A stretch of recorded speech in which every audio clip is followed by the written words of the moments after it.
যুদ্ধ শেষ হয়েছে, কিন্তু শান্তি এখনো ফিরে আসেনি।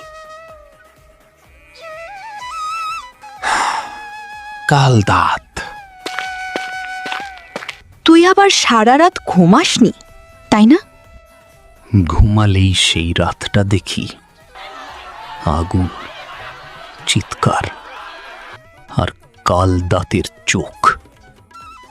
কিছু স্মৃতি মাথা থেকে না, হৃদয় থেকে তাড়া করে।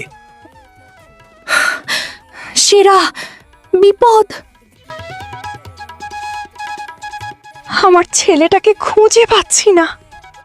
রাতের পরে আরো কয়েকটা বাচ্চা উধাও হয়ে গেছে। আমি নিশ্চিত এটা কালদাতেই করেছে। না, এটা ওর কাজ না। সেরা বুঝতে পারছিল জঙ্গলে নতুন কোন